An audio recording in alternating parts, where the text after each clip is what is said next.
I already said it a long time ago, not even a long time, like a month ago. We're an elite wing. To me, we're an elite wing away from really making noise and being contenders. Because when I'm looking at Jalen Brunson and I'm looking at the elite shot making he does at all three levels, and then I'm looking at Julius Randle, and Julius Randle 9 times out of 10 has the matchup advantage over most power forwards in the NBA.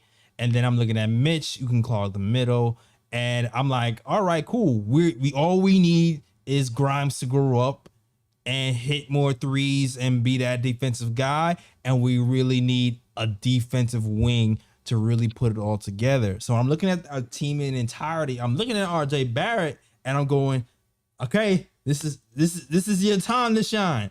Like, if you start to hit threes, play some defense, and for me, the swing skill for RJ is really the playmaking, then we can really start to roll over some teams. Because as today, we're in a lot of games, and we just have to finish games. And what's been happening at the end of these games are, one, we haven't been hitting 3-point shots.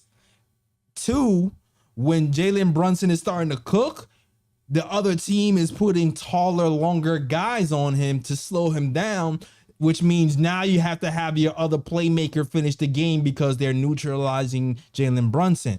And when I'm looking at Julius Randle is not that guy who is going to make the right basketball play and be a closer consistently outside of that Celtics game. So to me, it has to be RJ who takes over the game when there's length on Brunson, who, you know, takes over the game, hits 3-point shots, and more importantly, even set people up and then pass the ball when he's double and triple team. So I'm looking for RJ to take that leap, or eventually we might have to find an elite wing to make that leap for us.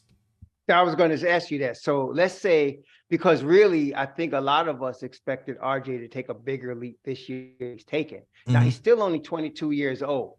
But if you want to make that run, let's say in the next year, like say you want to make that run next year, who would you look at? Like, okay, I'm looking at the free agent market for shooting guards and small forwards. So you're talking about James Harden, which you know, Bojan Bogdanovic, Karis LeVert, Gary Trent Jr., Malik Beasley.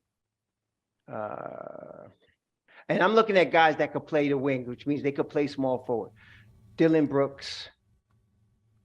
And that's really all I see as far as possibilities, the realistic possibilities. These are all free agents this summer. And then on the small forwards, let me see here. On the small forwards, Chris Middleton, no. Harrison Barnes, they got Kelly Oubre listed as a small forward. Oh yeah, he is small forward. Okay. I don't like any of these guys, but they got Cam Reddish listed as a small forward too. But I don't know. I'm just saying, who could we get that's possible realistically? That's what I'm saying. If we could get, if Kevin Durant was there, oh my God. Well, yeah, those guys are like, you know, those guys are guys who are going to make us better, but they're not going to get us a chip, you know? Yeah. So it's like guys like Josh Hart would be ideal from the Portland Trailblazers. I know he's a little small for he's a little small for that spot. Though. He's a little bit small. He definitely is a little bit small. So like, but you say you want length, right? So you need somebody 6'6", 6'7", right, or bigger, or even right? Yeah, to really be switchable. Yeah, I do like Jerami Grant. I'm not sure what. Oh yeah, Jerami Grant actually would be perfect. Oh, but he's also looking for a crazy contract as well, though. Yeah, he is. They're going. Jerami Grant is actually exactly somebody he would be exactly. He's exactly what we need. What's he looking for? Switchable wing who could hit threes. That's exactly what we need. What's he looking for? 100 million? What's he looking for? I think Portland offered him like a 4-year, like 100 and I want to say like 112 million. I can't remember the exact details. And he turned it down. Rejected it because coming into the summer, I think he can like request like 4 years and like significantly more money. I don't remember the exact numbers. Okay. That's why he rejected it. So he's going to be looking for a big contract. Yeah, he signed a 3-year, $60 million deal when he was on Detroit, and he's on that deal now. Sheesh. So he's probably looking at 120 this one. Damn.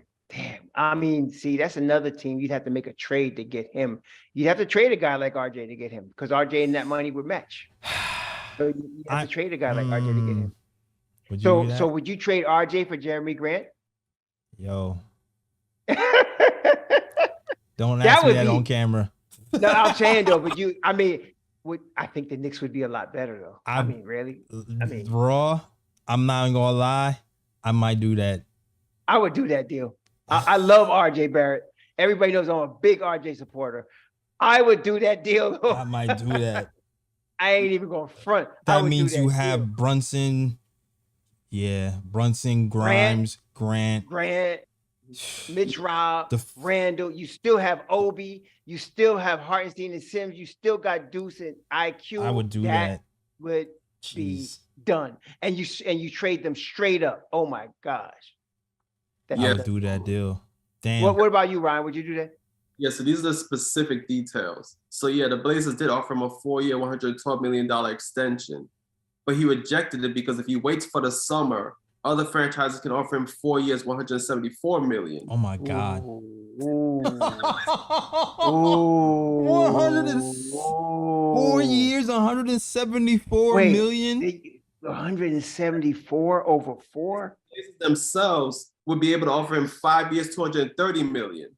Nah, he's not that. Come on, son. All right, let's look at his stats. All right, so now he's 28. He shoots 42% from 3 on 6 attempts. He shoots 80% from the line. You know he plays defense. Damn. That's too much. That's a lot of money. It's a lot of That's freaking too money, much, man. But dude, does he give us a chip though? That's the key. Does he give us a chip? If you replace RJ with him, are we in the ECF? That's all. The chip though. He makes it better, but it's not a chip. Does he move us to the Eastern Conference Finals? Are we in that conversation? I don't know. I think second round. Nah, I think we're in the Eastern Conference Finals with him. I think we are. I think Jerami Grant is way underrated, man. I think he's way underrated. I like him. I would give him the money. I would give him the money. I think he's way underrated, especially if he's unrestricted. All we got to do is sign him. And that means we keep our team. We keep our team intact and we just add him. He gives you the threes. He gives you the defense. We're not getting cooked. He can post a little bit.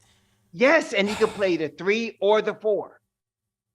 So you can play him with Mob Deep if you want to. You could.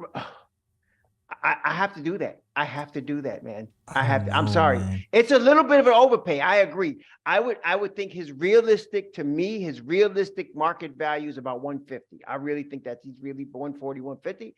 But this is the NBA, new deals, new TV deals and all that. I give him the 174 and I go for the chip now because I think we could do that. Cause you know what it is, Raw? Like usually the guys who really win the big one are guys who have teams who have top 15 type of talent. I agree with you. No, you got to have a superstar. Right. So we have a lot of like on the edge guys. We got a whole bunch of Robins, no Batman. Yeah, it would be like so we're saying we're not gonna do it that way. We're just gonna be like we're trying to be the Pistons or something. Yeah, we're trying to be like the 2004 Detroit Pistons. Yeah, that's like right. we trying to do it like the Pistons and get dirty, Mitchell and Robinson then have a bunch of like on the cusp all-star guys. That's right. That's exactly right. Because that's exactly right. Julius Randle becomes Rashid. Mitch Robb becomes Wallace. Yeah, exactly. Brunson becomes Mr. Big Shot. Oh yes, we have this. Yep, that's right. Richard Hampton is Grimes. I mean, there you go. That's it. Yo, is the poll up? I don't see it. It's like the way I look at it though. It's like if the Knicks were to make that move, like I think the Knicks would be like the Atlanta Hawks, like a few years ago. Like they'll win like a lot of games in the regular season, but then when they run into like a Giannis or somebody like that in the playoffs, they're gonna lose. I can hear you, Ryan. I hear you on that, but I mean, Ryan, though, isn't there a possibility they could be better than that? Though it's just possible, right? I mean, that's all I'm saying. It's not like a super team, but you will have a damn good team right there. I mean, daggone. And you'll be it won't be even like, well, who's gonna make the playoffs this year? No, the Knicks will be in the playoffs. We just want to know how far can they go. You know. Right. So I mean, and I'm also counting on, like you see how Jay Ellis said, well, if RJ makes that next step, well, I'm saying in this scenario, I'm looking for everybody. I'm looking for Grimes, and I'm looking for Brunson, and I'm looking for all of those guys, Obi, Deuce, IQ. I'm looking for all those guys, Sims, to make a next step. I'm looking for all those guys to make a next step. And so if we can get that, and I believe they're all, I'm not saying any of them will be superstars, but to make a next step up from where they are now, that's entirely possible. That's entirely possible, man. And all of those open looks that RJ gets would be Jerami Grant's, who shoots 42%. Yeah. On 9. Like he's literally what we, hold on. Yeah. So he gets 6 attempts a game and shoots 41.5, 5.6 attempts, 41.5 he is from the 3-point line. And he can post, he can post and play make like a little bit too. So, and he can play some, he made his career on defense. That's when he was in Denver, that's what got him the big money, because he could play defense. So he's a defender. Man, oh man. I don't know. Okay. I would do that. I would do it if I was the Knicks. I'm not even sure he would want to come to New York, but I'm saying it's like the KD question. Would he even want to come to New York? I don't know. So is it safe to say, Roy, you're for, because we had a conversation the other day about trading Julius Randle, because you already know conversations. It's a bunch